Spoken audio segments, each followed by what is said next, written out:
Some might say that I'm a loner, but I just call it being free.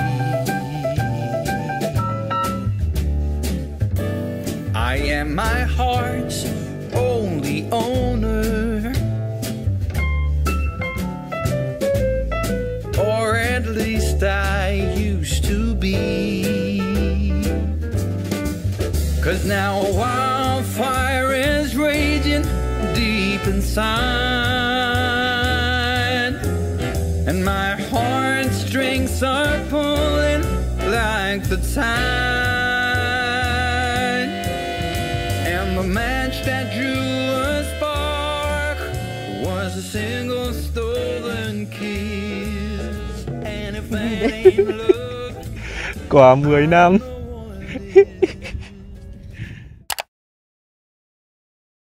Ở tập trước chúng ta đã có 4 ngày cùng nhau khám phá Paris. Ở đây thì bọn mình đã thuê được một căn Airbnb rất là xinh luôn. Có rất là nhiều bạn thích căn Airbnb này và thông tin thì mình có để ở phần mô tả ở clip trước nhá. Sau đó thì bọn mình đã có những trải nghiệm rất là địa phương này. Bọn mình vẫn tới tháp Eiffel nhưng mà theo một góc nhìn nó nhẹ nhàng hơn, cũng không bị xô bồ cho nên là mọi người cũng có thể tham khảo. Bọn mình đã ăn được những chiếc bánh tuyệt ngon tại đây cũng như là có những buổi chiều lang thang Paris rất là thích. Kết thúc 4 ngày ở Paris là bọn mình đã thuê được xong xuôi xe ô tô rồi. Sau đó thì bọn mình còn qua cả chợ châu Á để mua đồ. Đây là những trải nghiệm mà lần đầu tiên bọn mình có luôn. Ở tập tiếp theo thì bọn mình sẽ đi hơn 400 km xuống thành phố Lyon. Và ở Lyon có những điều gì thú vị đang chờ đón thì mọi người cùng đón xem clip này nha. Nếu bạn nào đã từng tới thành phố Lyon và có những kinh nghiệm gì thì có thể chia sẻ ở bên dưới clip này nữa nhé. Chúc cả nhà xem clip thật là vui nha. Bây giờ là mấy giờ rồi mà? Bây giờ là 12 rưỡi. 1 giờ kém 20 rồi. Dự kiến là lái xuống Lyon sẽ mất 4 tiếng rưỡi. Lyon là một thành phố nằm ở đông nam của nước Pháp, cách Paris khoảng tầm 460 km. Từ Paris để tới Lyon bằng xe thì chúng ta sẽ đi qua cao tốc A6. Bọn mình chọn Lyon tại vì Lyon có vị trí địa lý khá là gần với cả Thụy Sĩ. Hành trình tiếp theo của bọn mình trong chặng đi này, Lyon thì được mệnh danh là một cái nôi ẩm thực của Pháp cho nên là bọn mình cũng rất là mong chờ.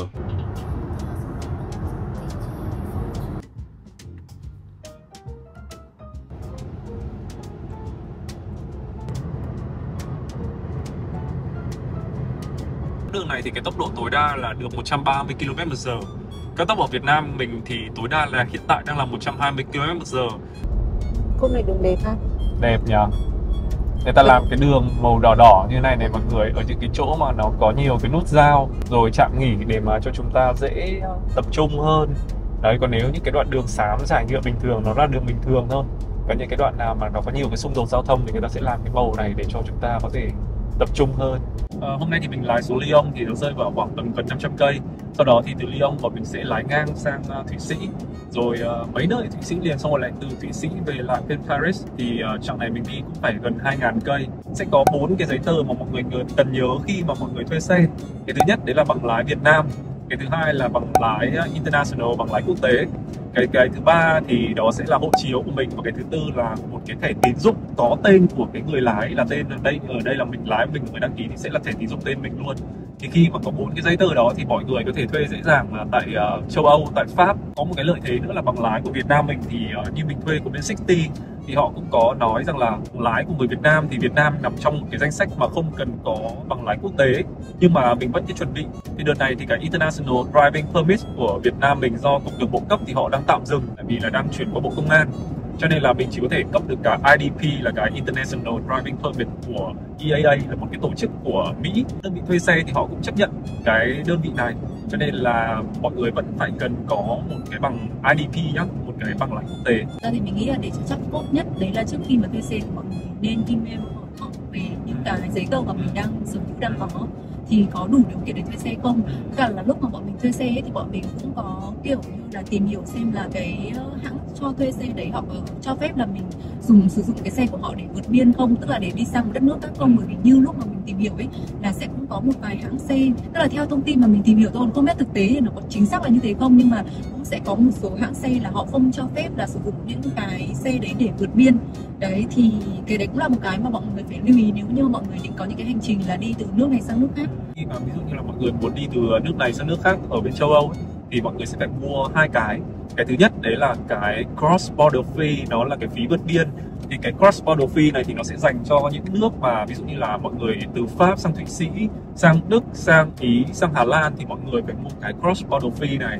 Cái thứ hai thì có một cái nữa mà mọi người cũng phải mua để đi được cao tốc của Thụy Sĩ. Tại vì là trận này thì bọn mình chỉ đi từ Pháp sang Thụy Sĩ thôi. Cái thẻ đó nó có tên là vignette, cái loại tem để cho phép mọi người lưu hành ở trên cao tốc của Thụy Sĩ. Nó sẽ giống như cái thẻ VTC ở Việt Nam mình ấy. Chuyến châu Âu lần này thì bọn mình chọn City để bọn mình thuê xe. City thì bọn mình thấy rằng là giá sẽ nhỉnh hơn một chút, nhưng mà các loại xe khá là mới. Tùy vào loại xe và phân khúc xe bạn chọn thì sẽ có giá khác nhau. Ở đây là bọn mình thuê 8 ngày với gói bảo hiểm cao cấp nhất. Và các cái phụ phí khác nữa thì có giá là như thế này. Mọi người có thể tham khảo để cho chuyến hành trình của mọi người nhé.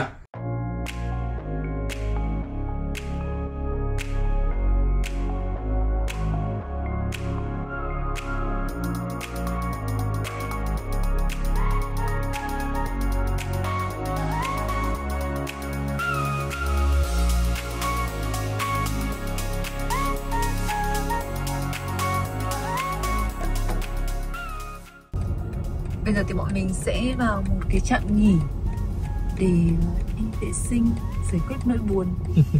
Ôi, trạm này vắng cháu ơi. Đây có một cái toilet công cộng, cũng không có bán nước gì đâu. Chỉ là chỗ để mọi người đi vệ sinh. Đi về hướng Đông Nam.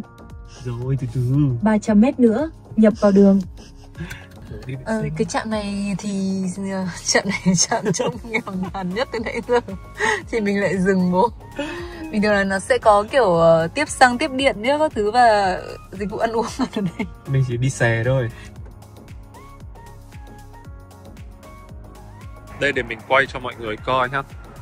Thường là dọc cái đường này nó sẽ có khoảng 40 cái trạm lớn nhỏ khác nhau. Thì bọn mình Sukarna lại đỗ đúng vào cái trạm mà trông nó hoang vu nhất. Nó chỉ có đúng cái này là 3 cái thùng rác với cả cái nhà vệ sinh, ngoài ra còn chả có dịch vụ gì cả. Thì đường đi thì rất là đẹp. Thời tiết thì bây giờ đang khoảng tầm 18 độ, rất là dễ chịu. Mình vừa phải lau cái kính, tại vì là mọi người nhìn này, đây là cái hoa bồ công anh ấy mọi người. Cái cánh hoa bồ công anh nó bay rất là bẩn luôn. Lúc nãy là mình lau kính mãi không hết, cho nên là mình phải xuống mình dùng giấy để mình kì mình lau cho nó đỡ bị che cái tầm nhìn.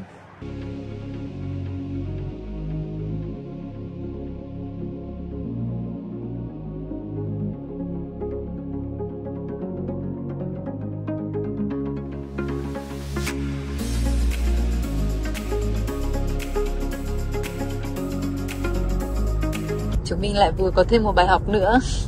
Thường thì ở Việt Nam mình, ví dụ như là cao tốc này đang có 2 làn đúng không mọi người?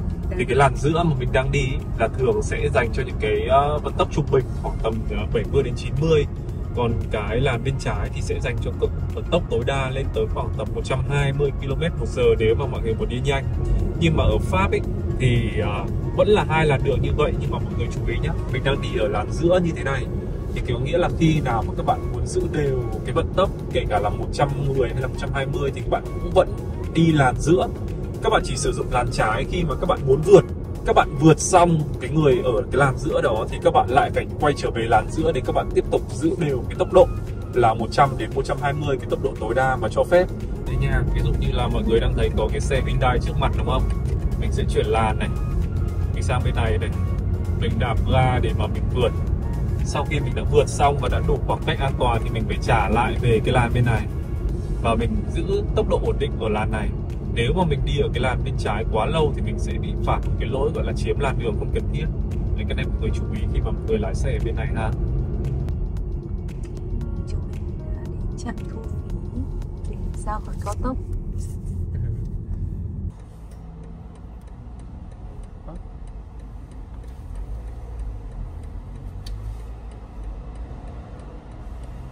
Thank you.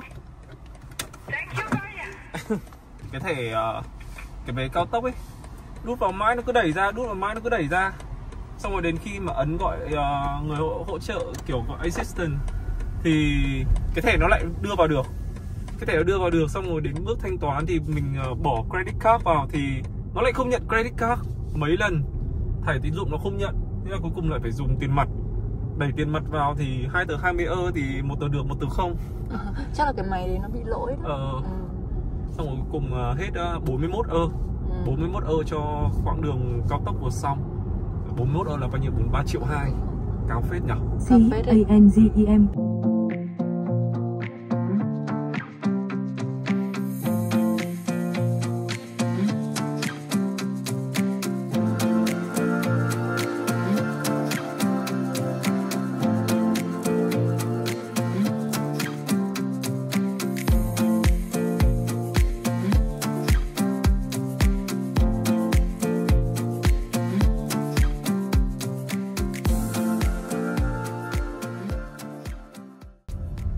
Căn Airbnb này mình ở là nó nằm ở trên đồi. Lúc nãy ở trong trung tâm ấy thì bọn mình bảo là kiến trúc ấy thì giống kiểu một con phố nào đấy ở Sài Gòn. Còn khi mà lên đến đây thì bọn mình đang thấy là nó khá giống Đà Lạt, kiểu cũng là những cái con dốc xong rồi những cái nhà cổ ấy. Bọn mình vừa mới gặp bác cô chú chủ nhà xong. Tức là lúc bọn mình thuê ấy, thì bọn mình cứ nghĩ rằng đây sẽ là một cái căn biệt lập ở đây. Thế nhưng mà hóa ra là cô chú chủ nhà là sẽ ở bên cạnh, và ở đây là có một cái căn studio ở bên cạnh. Và theo như mình hiểu thì đây là một cái căn phòng của con trai cô chú ý, nhưng mà bạn ấy đã đi sang Thái Lan ở rồi, cho nên là cô chú ý cho thuê lại căn phòng này. Nhưng mà cũng rất là dễ thương. Bây giờ bọn mình sẽ thử vào xem là bên trong như nào, chưa vào luôn. Ngay ở cửa ra vào thì đã có một cái giá sách rất là to. Phòng này là phòng thông sang với các nhà của chủ này, cho nên là sẽ bị lóc này. Đây này, đây là đèn. Cũng xinh xinh Nhỏ. Ở đây thì sẽ có một cái. Vợ nghĩ ở bên này có phải là phòng vệ sinh không ta? Phòng vệ sinh. Nó có khóa. Bố cứ thử mở xem. Ở trong này, trong này toilet cũng khá là rộng. Để xem cái đèn ở đâu nha. Đây. Có một tầm đứng và có một tầm đứng. bồn ở đây. Nói chung là cũng rộng rãi, thoải mái. Anh cảm giác là ở đây đang hơi lạnh thôi, không biết có bật được sưởi không? Có một cái giường xinh xinh ở đây. Tại vì bọn mình cũng sẽ chỉ ở đây chính xác là có đêm nay và đêm mai thôi. Cho nên là bọn mình thấy căn này khá là xinh xắn, trông nó kiểu rất là kiểu vibe của Lyon ấy. Ở ngoài này thì sẽ có một khu vườn. Wow, đẹp ha. Hình như nhà bác ấy có bể bơi ở bên kia. Nhà người ta đẹp vai. To. Nhưng mà cái khu mà bọn mình có thể ra được thì nó sẽ chỉ là đến đây thôi. Người ta quay cái cây này. Còn bên kia thì sẽ là sân vườn của họ, rất rộng luôn. Hai bác rất là dễ thương. Kiểu khi mà bọn mình đến thì hai bác cũng biết là bọn mình đến từ Việt Nam, xong cũng nói là rất là kiểu muốn đến Việt Nam ấy. Đó. Có phải không ta?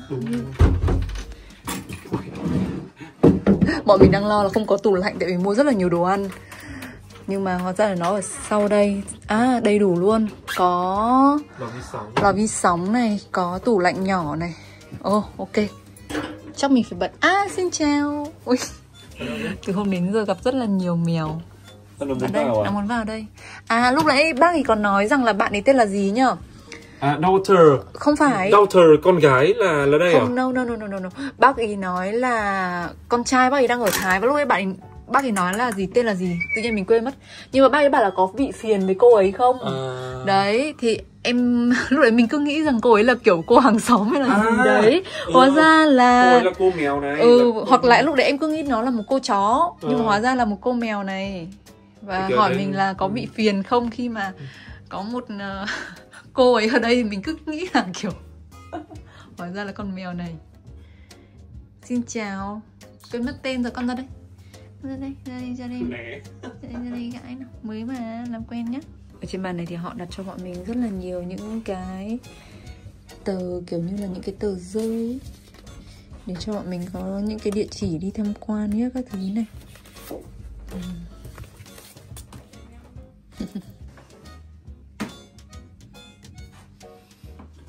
Anh chạm được vào nó này. Yêu hả? Để tí nữa lên Airbnb xem.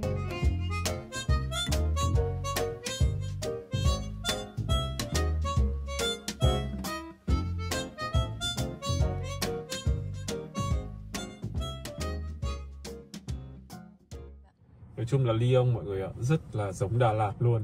Kiểu nó cứ trên đồi, trên núi, xong rồi cái con đường nó đi nó cứ vòng vòng.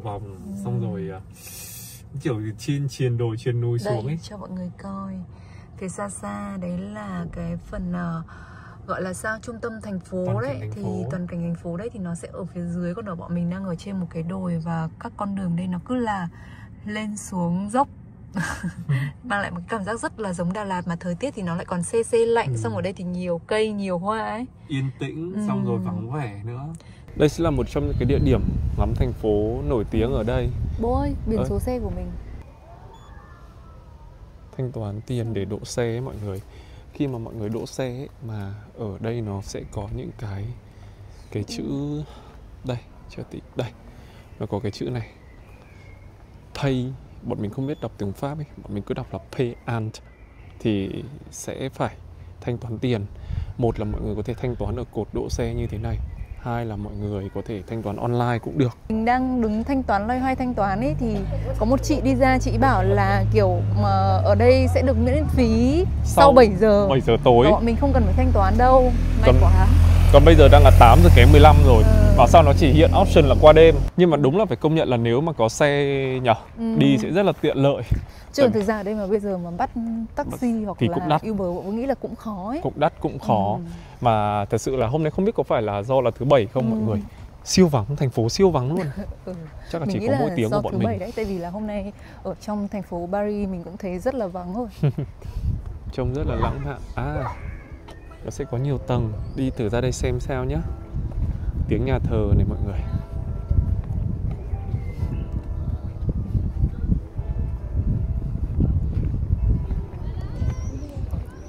Wow.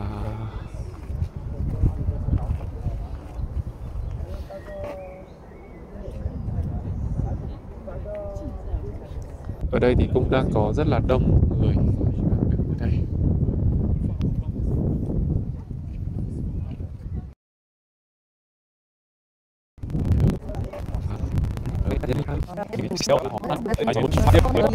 Mình chờ mãi đến giây phút này của ngày 24 tháng 5. Mẹ heo đang không biết mình sẽ chuẩn bị làm gì đâu. Hả? Đổ lắm. Có gì ở đây? Ở xa thế?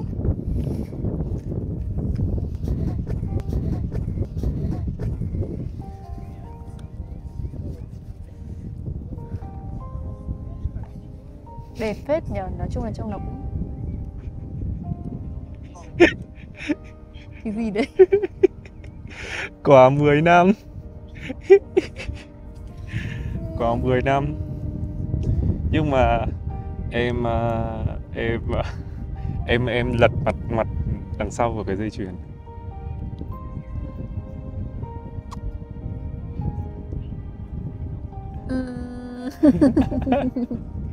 Cảm ơn bố. Chết rồi, mẹ không qua gì cho bố cả. Mẹ có quà cho bố à? Mẹ có thể trao lại cho bố cũng được.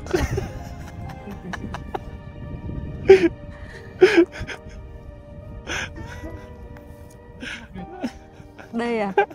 Đúng. Đó. Thế trong này phải có chữ Kiên chứ đúng không? Không. Có nghĩa là trong dây của em thì sẽ là có tên anh, tên Cam và Chun Chan. Còn trong dây của anh thì sẽ có tên em, tên Chun Chan và tên Cam. Đẹp quá. Cảm ơn bố. Chuẩn bị từ lúc nào đấy? Em biết mà đúng không? Em thề em không biết một tí gì luôn. Anh tưởng là anh có quay một đoạn clip ngắn ở trong điện thoại anh, em có thấy rồi. Kiểu anh trêu em ở nhà ấy, anh giơ ra trước mặt em ấy. Nhưng mà hôm đấy em ngủ ấy. Em chưa xem à? Em chưa nhìn thấy bao giờ luôn. Chờ mãi đến lúc đến Lyon này để nếu mà không ra đây thì sao hả chồng? không ra đây thì nghĩ location khác. Có gì đâu. Ok. Tại sao vợ không để ý nhở? Nếu mà nó trong túi chồng, vợ không hề để ý luôn, vợ cứ nghĩ nó là cái hộp gì, vợ cũng không để ý đến luôn ấy. Đấy à? Đấy nhá, đấy là còn 10 năm, 11 năm yêu nhau và 10 năm ngày cưới. Thật ra lẽ là đồ này, cái này là anh muốn tặng đúng kỷ niệm ngày cưới, nhưng mà lại kỷ niệm ngày cưới thì mình lại không ở đây. Tôi tặng ở Pháp, thành phố lãng mạn, đất nước lãng mạn nhất thế giới là được rồi. Run tay run quá. Ê, xinh quá. Xinh không? Anh chuẩn bị từ cách đây 2 tháng ấy. Ông là áo cổ rộng đấy chứ. 2 tháng cơ. Trông chúc mừng kỷ niệm. Đang nói với cả bố Kiên là mình thề luôn là mình không biết một chút xíu nào nếu không mình không phải là mẹ của Cam. Tầm này năm ngoái là bọn mình tặng nhau cái nhẫn đôi này. Chính xác là món quà này là mình muốn làm cho 10 năm ngày cưới cơ, là mùng 7 tháng 6 năm 25, nhưng mà mùng 3 tháng 6 bọn mình về rồi. Bọn mình lại trùng luôn. Sao đúng. Không phải là lúc nào trông tôi make up xinh đẹp, tôi vừa tẩy trang hết xong xuôi. Nhưng mà lại đúng cái dịp này là 24 tháng 5. 24 tháng 5 thì là ngày bọn mình kỷ niệm bọn mình yêu nhau. Thì là 11 năm ngày yêu và 10 năm ngày cưới trong năm nay. Cho nên là mình bảo là thôi mình sẽ tặng luôn. Trước khi mà mình đi làm nail để đi chuyến này thì mình đã làm cover lại cái nail mà cái hôm mà, tức là lần đấy bọn mình kỷ niệm là ngày 24 tháng 5. Thì sáng ngày hôm đấy mình nhớ là kiểu như là trước đấy thì kiểu cũng hơi ngỏ ý với nhau là kiểu thích nhau rồi. Xong đấy thì mình có trả lời bố Kiên bằng một cách đấy là mình lấy cái sơn móng tay của mình vẽ hình trái tim lên cái ngón tay cái của bố Kiên, một hình trái tim, có nghĩa là mình đồng ý. Đấy, thế nên là hôm nay thì mình đã cover lại cái hình trái tim đấy ở trên ngón cái của mình. Yêu bố. Tại sao vợ, bình thường vợ rất hay để ý những cái nhỏ nhỏ thế thôi, tại sao vợ, cho nên vợ không để ý nhỉ? Bây giờ đang là 8 giờ 30 tối rồi. Kiểu mọi thứ cũng đã đóng cửa hết và mọi người kiểu đi ăn hàng quán ấy. Tình hình là bọn mình thấy được một quán ăn lúc nãy ở trên đường đi, trông rất là xinh, ngồi ở ngoài sân, không khí se se lạnh. Đây là đồ Thụy Sĩ, cái chỗ ngồi của bọn mình cũng rất là thoáng, dễ chịu lắm. Bây giờ thì vợ chồng mình sẽ ăn tối, ăn mừng kỷ niệm 11 year. Bà chủ rất là thân thiện. Bọn mình gọi 2 phần, một phần là phần phi lê bò ăn kèm với cả sốt kia, chưa biết kia là sốt gì, với cả khoai tây nướng. Còn đây thì là tartar vịt. Đó, mời mọi người. Bữa ăn kỷ niệm mà 11 năm yêu nhau của chúng mình. Nhưng mà cũng rất là hợp lý khi mà tìm được cái nhà hàng này ấy. Trông nó rất là dễ chịu ấy. Địa phương dễ chịu.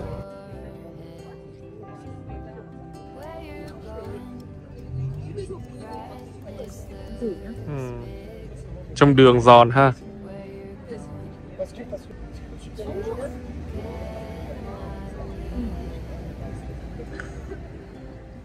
Với vợ thì nó ngon nha. Ngon nhỉ? Đây là rất là thơm mùi vani. Mà nó không bị ngọt quá ấy. Không bị ngọt quá. Đã no say rồi, bây giờ chúng mình về nhà đi ngủ thôi. 10 giờ. Hello, bây giờ là 10 giờ. Hôm nay là ngày kỷ niệm đi chơi muộn hơn xíu. Từ hôm đến Pháp, hôm nay bọn mình mới đi ra ngoài đường. Lúc trời chưa tối hẳn nhá. Lúc trời nhá nhem tối. Ở nhà chúng tôi ít khi đi chơi muộn này. 10 giờ là rất là lâu rồi mình kiểu đi chơi cũng không đến nỗi là lâu lắm, nhưng mà bọn mình không thường xuyên đi chơi tối muộn như này. Thường là giờ này thì hai anh chị già đã dắt nhau lên giường đi ngủ rồi.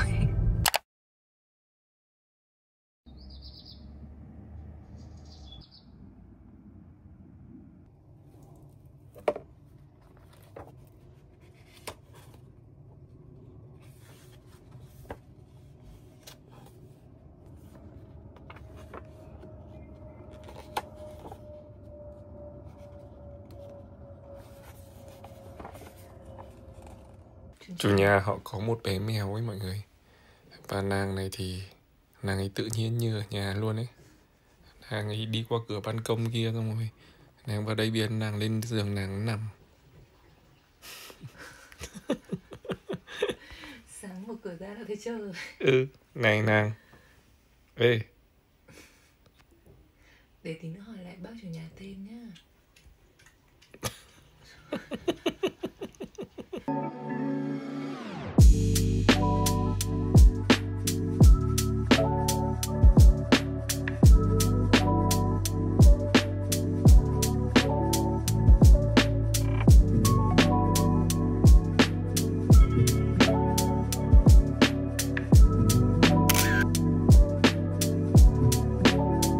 Hôm qua có lẽ chưa quay được cho mọi người xem. Ở căn Airbnb này của bọn mình thì có một cái giá sách. Có rất là nhiều sách luôn. Căn phòng này là con của chủ nhà. Và bây giờ thì bạn ấy đã chuyển qua Thái Lan để sinh sống rồi, nên là cô chú ý để cho thuê lại cái căn phòng này.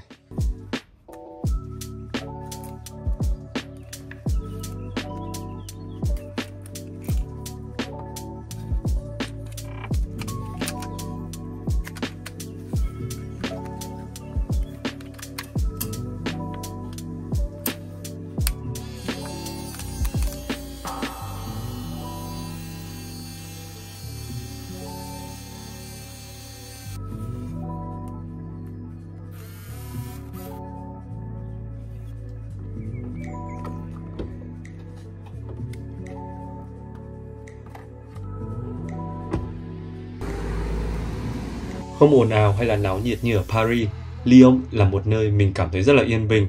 Ở đây thì có rất là nhiều những cái con phố nhỏ này, hai bên phủ đầy bóng mát của những hàng cây cổ thụ cũng như là những hàng cây lâu năm. May mắn cho bọn mình như thế nào đấy là khi mà tới Lyon trong những ngày rất là nắng, không hề có mưa, khô ráo, những cái ánh nắng nó xuyên qua những cái tán cây dày đặc ấy, tạo nên một cái khung cảnh rất là đẹp luôn. Cái lúc lái xe đi qua những cái con đường này thì bọn mình thường là mở cửa sổ, cảm nhận rất là rõ cái mùi cây cỏ nó rất là dễ chịu. Lyon là một thành phố rất là thơ mộng tại vì là có hai con sông nổi tiếng bao quanh, cho nên là cũng có rất là nhiều những cái cây cầu bắc qua đây. Nếu mà có xe cá nhân thì khi mà tới đây mọi người cứ lái xe dọc theo hai đường bờ sông, cũng rất là thích mọi người nhé. Đây cái cầu đi bộ này đây. Thì nữa mình cũng sẽ đi qua Tản đây. bộ ở đây nhá. Trên kia cũng còn một cái cầu nữa, có hai cái cầu treo. Từ cái vị trí mà hôm qua bọn mình ngắm hoàng hôn mà chồng mình tặng mình vòng ý. Là cũng nhìn thấy cái cầu này đấy mọi người. Đó, khi mà mọi người đến Lyon thì rất là hay check in ở cái cầu này. Hai bên bờ của cầu ấy mọi người thì có rất là nhiều chỗ để mà mọi người có thể chơi. Một bên thì là một con phố người ta bán tranh vẽ ở vùng trời, còn một bên thì đây có rất là nhiều những cái hàng quán. Ở đây mình thấy mọi người đang ngồi cà phê này, cũng như là có một cái phiên chợ địa phương ở đây, nhưng mà trông cũng rất là lớn luôn, và nhiều người ta đang mua kiểu hoa quả trái cây. Người ta đang đi mua kiểu hoa quả trái cây những cái thứ, một cái phiên chợ ở ngay bên bờ sông của hai bên cầu. Cho nên là mình nghĩ rằng là nếu mà tới Lyon thì mọi người qua cái cầu này thì nó đã là cái chỗ mà trung tâm nhất để mọi người có thể chơi tại Lyon rồi.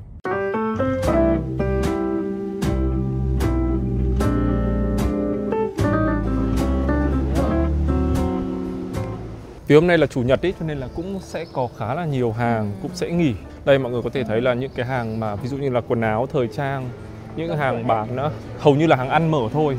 Còn những cái hàng khác thì nó sẽ đóng cửa.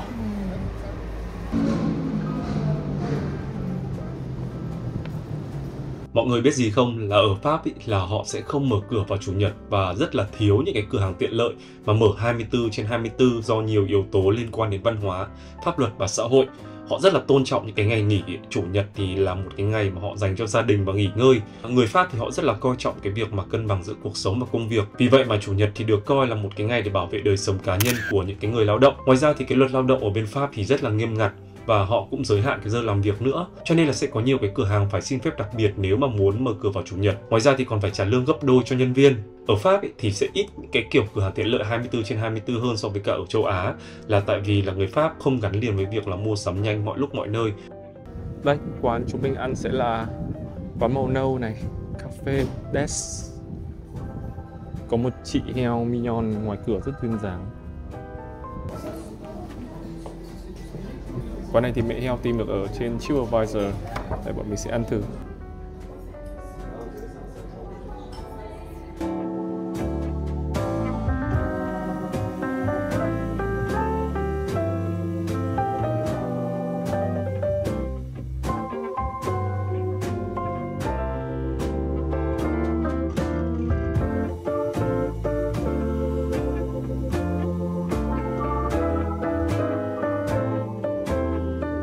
Thì sẽ có bacon này, sẽ có bánh mì này, có trứng này, mayonnaise này. Khá là giống Caesar salad nhỉ?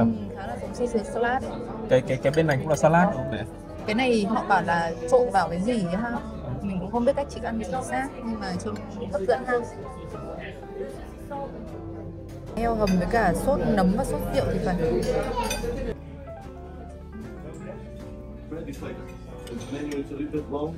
Nó là chả cá. Chả cá nướng, súp tôm vừng. Rất là mềm. Trông ngon ha.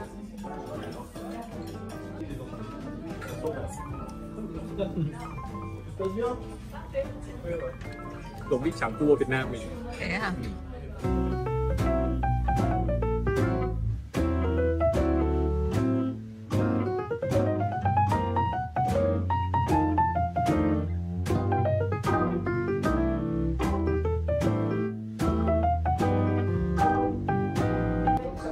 Đây là cái quyển sách mà bọn mình lấy ở trong căn Airbnb mang đi theo để mà xem có những cái địa điểm nào không tính bọn mình đi. Tại vì mình thấy là người Pháp họ rất là thích kiểu mấy cái kiểu cổ điển ấy, thay vì việc là lên Google Maps hoặc là ChatGPT để hỏi thì họ sẽ tìm mọi thứ ở trong những cuốn sách hoặc là ở trong map giấy. Thực ra là Lyon này thì không quá là lớn đâu mọi người ạ. Đi mình nghĩ là tất cả những cái địa điểm du lịch nổi tiếng nó sẽ chỉ loanh quanh đây thôi và mình đi trong vòng tầm 1 ngày là hết. Quán ăn này rất là ngon luôn mọi người ạ. Đến Lyon thì có thể thử quán ăn này nhá.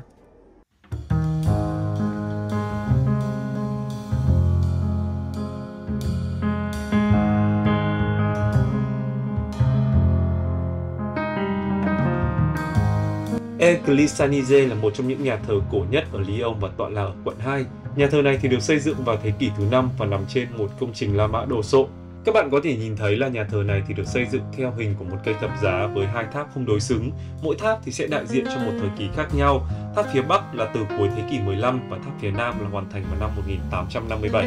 Tên gọi của nhà thờ thì được lấy theo tên của một vị giám mục Lyon vào thế kỷ thứ 6. Ở bên trong thì hành lang chính của nhà thờ thì được chia ra làm 3 gian với những cột đá và vòm nhịp cao kiểu Gothic, tạo cảm giác rất rộng và cao vút. Khi bước vào đây thì mọi người có thể có cảm giác hơi u ám một chút, tuy nhiên thì sẽ cảm thấy được cái sự trang nghiêm cũng như là tĩnh lặng ở bên trong nhà thờ.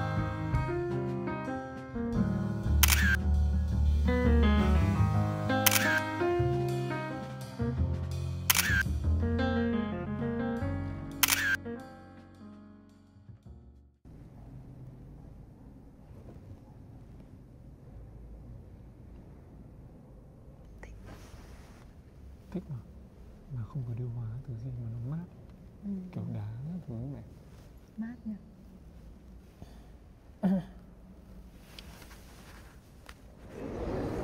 Song song với con đường ven sông thì có một con phố ẩm thực ở bên trong như thế này. Trong này thì có rất là nhiều hàng quán mà mọi người có thể ăn. Thường là chủ nhật ý, thì những cái dịch vụ như là mua sắm người ta sẽ đóng. Nhưng mà ngược lại thì những cái quán ăn hay là quán giải khát, đồ uống, đồ tráng miệng thì người ta lại mở rất nhiều và mở rất sớm nữa. Nhiều đồ ăn mẹ ha. Nhưng mà ở đây thì sẽ thiên về du lịch hơn. Bây giờ thì hai vợ chồng mình đang đi tìm cái gì mát mát để ăn, ví dụ như là kem hay là trái cây để ăn. Có một điều mà bọn mình thấy khá hay và khá thích ở Pháp, đấy là khi mà người ta đã ngồi vào bàn ăn rồi là tuyệt nhiên là người ta không có xài điện thoại nữa, mà người ta sẽ ngồi để người ta nói chuyện với nhau. Người ta sẽ nói, mình không biết là tại vì mình không hiểu tiếng Pháp ấy, mình cũng không hiểu là người ta sẽ nói chuyện gì, nhưng mà mình thấy rằng là họ trao đổi này, họ nói chuyện này, và tuyệt nhiên là không sờ đến điện thoại luôn.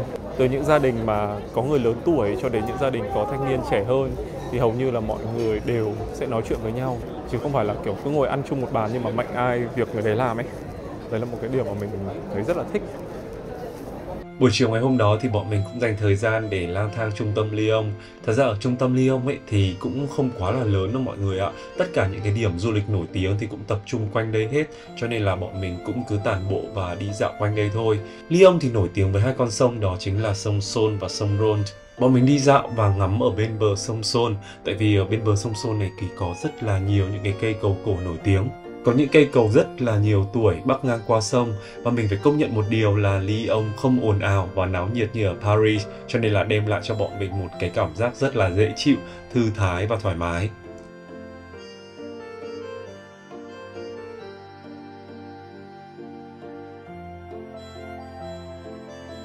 Ngồi ở bên bờ sông thì mọi người có thể ngắm một phần thành phố vừa hiện đại vừa cổ điển giao thoa cùng với cả nhau.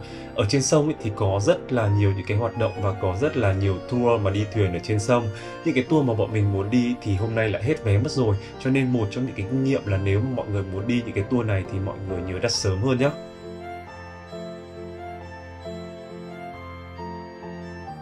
Thật ra thì Lyon ban đầu không có nằm trong kế hoạch mà bọn mình sẽ tới. Ban đầu thì bọn mình định tới Annecy cơ. Nhưng rồi bọn mình nghĩ lại rằng là sẽ không có nhiều những cái cơ hội mà bọn mình có thể lái xe để đi đến nơi mà mình thích như thế này. Cho nên là bọn mình quyết định chọn Lyon, thành phố lớn thứ 3 ở nước Pháp sau Paris và Marseille. Vậy mà cuối cùng thì Lyon lại là nơi mà chứng kiến cái kỷ niệm của bọn mình trong một cái ngày rất là đặc biệt, 11 năm yêu nhau.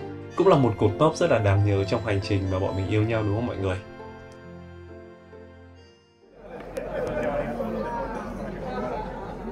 Thời tiết tự nhiên đột ngột lên 26 độ mọi người ạ, cho nên là bọn mình ngồi vào một quán kem. Mà kem ngon đấy bố. Bọn mình gọi toàn những cái vị chua thôi, kiểu chanh này, xong rồi chanh leo này, xong rồi xoài này, mơ này, đấy toàn những quả chua loét này. Kem ngon phết mọi người ạ. Xong thì hai vợ chồng mình đỗ xe ở đây thì bọn mình tranh thủ là sạc điện xe này luôn. Tất cả bọn mình đỗ tổng như thế là 14,4 ơ. Nhân 3 lên là rơi khoảng tầm 450 tiền gửi xe, khoảng 4 tiếng. Bọn mình đang ở một tiệm bán hoa quả địa phương, một cái siêu thị nhỏ để bọn mình mua ít hoa quả để bây giờ bọn mình sẽ mang đi ra ngắm thành phố. Với cả ngày mai trên đường đi Thụy Sĩ thì bọn mình sẽ ăn luôn. Bọn mình quay lại chỗ chiều ngày hôm qua ấy mọi người. Vắng nhỉ, chẳng có ai cả. Mà trời hôm nay còn xanh hơn trời hôm qua ấy.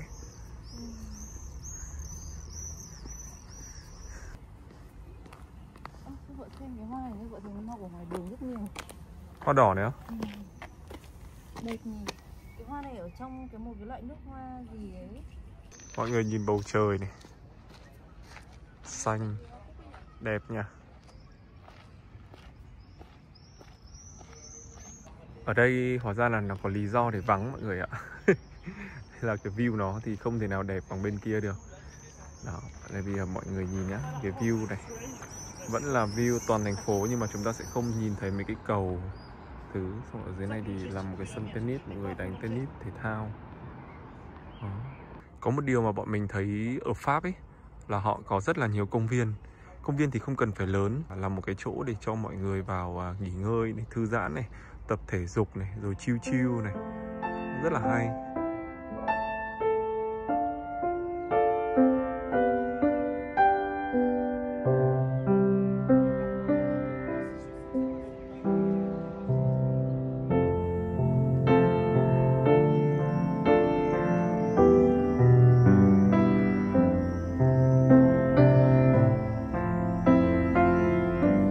Ở đây sẽ có những cái tủ sách miễn phí như thế này. Ví dụ như là ai mà thừa thì mọi người có thể để ở đây để mà cho những ai cần thì họ có thể lấy. Đó. Đấy là cuốn gì? Kiểu sách ảnh ấy bố. À. Cho mẹ xem ấy. Cứ xem đi. Bọn mình thấy có một quyển về Paki rất là đẹp. Rồi bọn mình sẽ lấy quyển artbook này. Mặt trời hôm nay sáng rực luôn. Bọn mình muốn tìm một chỗ nào mà có hoàng hôn ấy. Nhưng mà hoàng hôn thì lại không có view thành phố. Chán hết chứ lị.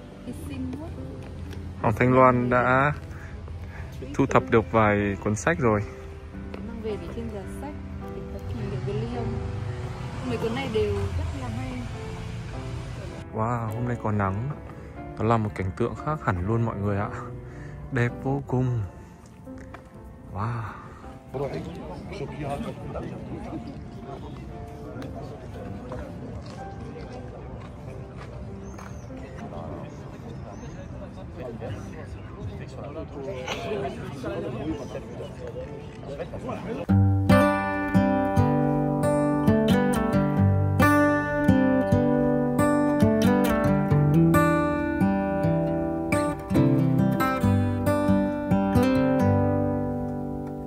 Say something like you love me and make my day, like you always do, like you always do.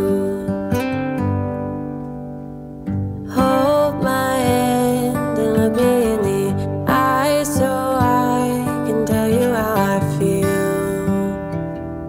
tell you how I feel. Every day is something new. If I spend it with you, with you, with you,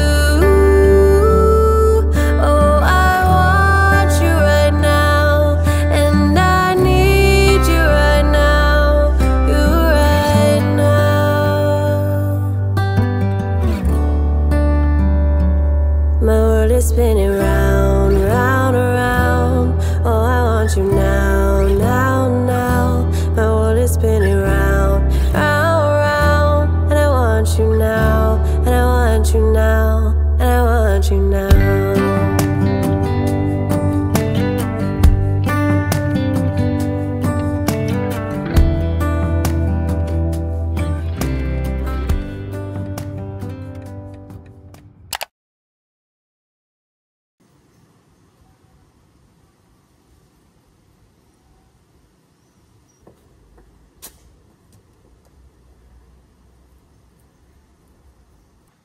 Cái kính xe ấy, mọi người nó bị bám rất là nhiều những cái cánh hoa bồ công anh mà đi trên cao tốc ấy, xong rồi nó dính vào, xong nó bết vào, nó có tạo lốm đốm ở trên kính, lái xe rất là khó chịu. Cho nên là bây giờ trước khi mà sang Thụy Sĩ thì mình sẽ phải vệ sinh cái kính đi một tí.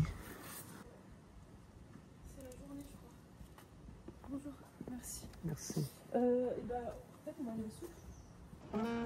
Quán đấy à?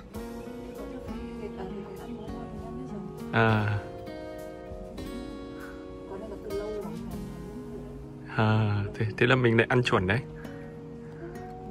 Chúng mình đã dọn dẹp xong xuôi và trả lại hiện trạng nhà cho chủ nhà. Bây giờ thì hai vợ chồng mình sẽ chuẩn bị lên đường để sang Thụy Sĩ. Bye bye căn phòng ấm cúng này. Không thấy đồng chí mèo sang ha? Chắc còn đang ngủ rồi. Bye bye. Đây đúng là một căn nhà mơ ước của vợ chồng mình sau này. Có sân vườn, bể bơi các thứ đằng sau. Xin cảm hứng quá.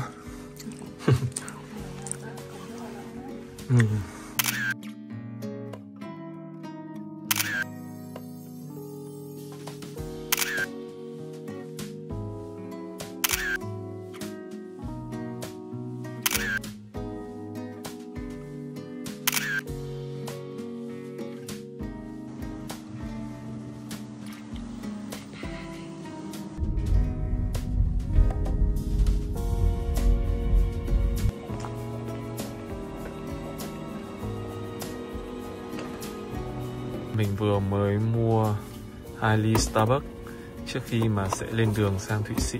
Starbucks ở Lyon không nhiều cửa hàng đâu mọi người ạ. Họ sẽ thích kiểu cà phê truyền thống của họ hơn ấy.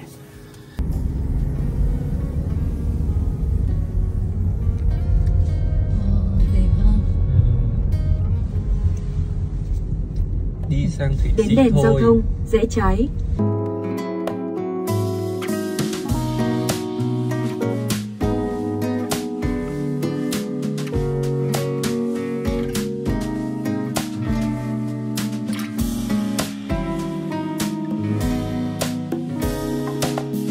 Ok, bây giờ từ nãy đến giờ là bọn mình đi cũng phải được hơn 1 tiếng đồng hồ rồi, chuẩn bị vào địa phận của Thụy Sĩ rồi.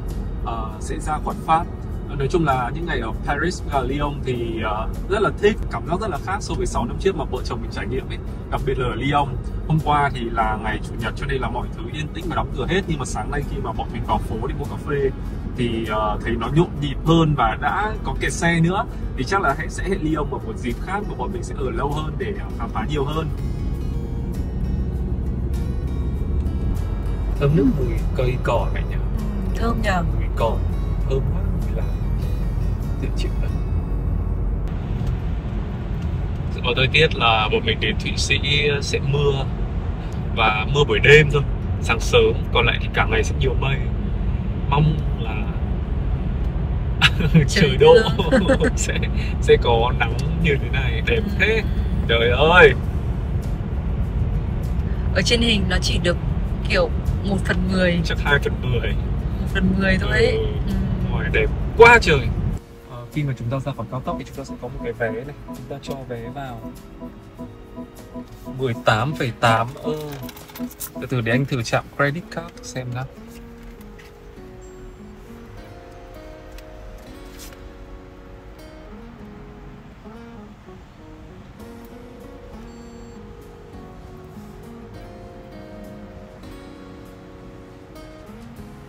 Credit card của Việt Nam mình không xài được rồi, mặc dù là thẻ quốc tế.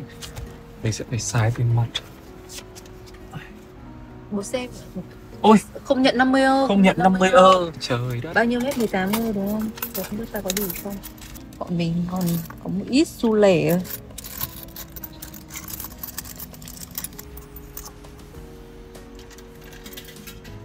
9. Đó, cho nên là mọi người cũng chú ý nha là nhiều khi mình cứ chủ quan là mình sẽ sử dụng thẻ được ấy. Thẻ nhiều khi thẻ ngân hàng nhiều khi sẽ không dùng được. Giống như hôm qua vợ chồng mình đi mua xăng cũng thế, không xài được thẻ credit card mà phát hành tại Việt Nam. May quá là lúc đấy là bọn mình có khoảng 60 euro tiền mặt trong người, thì có một gia đình này người Lyon thì họ bảo là họ muốn giúp mình, họ bảo I want help you, I want help you. Thế là cuối cùng họ bảo là bạn có tiền mặt không, thì mình đưa 60 euro cho họ và họ dùng thẻ credit của họ để họ mua cho bọn mình 60 euro tiền xăng. Cho nên là hôm nay đến đây bọn mình sẽ phải tìm cái cây xăng nào đó mà có thể có người trực ở đó để bọn mình có thể trả được bằng tiền mặt. Đó, cho nên là cái này cũng là một cái để mọi người chú ý. Tất nhiên thì có những cái cây xăng khác, ví dụ như là của Carrefour thì cũng có thể là sẽ hỗ trợ thẻ quốc tế từ các nước khác, ví dụ như ở Việt Nam mình. Cho nên là cái này hên xui lắm. Còn hôm qua thì lúc mà mình mua xăng là mình không dùng được thẻ quốc tế của mình. Nhưng mà chúng ta sẽ là biên giới giữa Pháp và Thụy Sĩ. Người cần mua đấy là cái vignette để mà tham gia giao thông ở trên cao tốc ở Thụy Sĩ. Cái thẻ vignette này thì hôm qua mình đã mua online rồi, là 40 tiền Thụy Sĩ là gì nhỉ? CHF là gì nhỉ? Franc à? Đó thì mình sẽ đây này, vignette đây này mọi người. Thì nếu mà ai chưa mua thì có thể mua trực tiếp tại đây và dán lên kính xe. Còn như hôm qua là mình đã mua online rồi, mất 40 đồng tiền Thụy Sĩ và mình nhập cái biển số xe của mình vào. Và bây giờ khi mà đi qua cửa khẩu biên giới thì mình cứ thế mà mình đi qua thôi. Đây cái biểu tượng vignette này. Đó, nếu mà ai chưa mua thì sẽ đỗ lại và mua. Và sau đó thì người ta sẽ dán lên kính xe cho các bạn. Còn nếu mà ai đã có rồi thì đã mua online rồi thì cứ thế mà mình đi qua thôi. 40 đồng đấy thì sẽ có thời lượng cho 1 năm luôn. Các bạn cũng không thể mua kiểu mấy tháng hay là như thế nào được đâu. Mấy ngày được, nói chung là một lần mua thì sẽ cố định giá là như thế và thời lượng ngày là như thế. Đẹp quá, nắng đẹp quá, hy vọng là cái sẽ như này. Đây, bây giờ mình sẽ đi theo hướng Geneva, là đi theo cái làn đường này để mà đi tiếp sang Thụy Sĩ. Trường hợp mà các bạn chưa mua vignette ấy, và các bạn lưu thông ở trên đường cao tốc của Thụy Sĩ thì các bạn sẽ bị cảnh sát phạt nhé. Phạt tới 300 đồng Thụy Sĩ và mọi người sẽ phải dán thẻ ngay tại chỗ.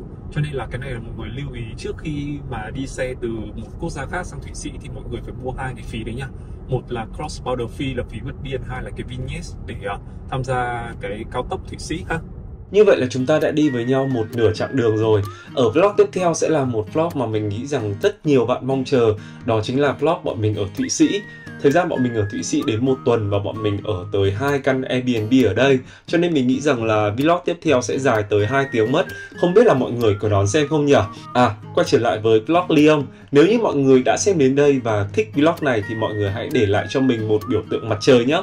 Hoặc là mặt trời với cả đám mây để chúng ta tượng trưng cho cái nắng rát vàng Lyon. Chuyến đi tiếp theo của bọn mình sẽ còn rất là nhiều những cái điều thú vị nữa và có rất là nhiều điều mà mình muốn chia sẻ tới tất cả mọi người. Mọi người nhớ đón xem những vlog tiếp theo nhé. Mình cũng muốn cảm ơn mọi người rất là nhiều vì đã ủng hộ rất là nhiệt tình ở vlog Paris. Cảm ơn mọi người và hy vọng rằng là mọi người đã có những giây phút xem video thật là vui nhé.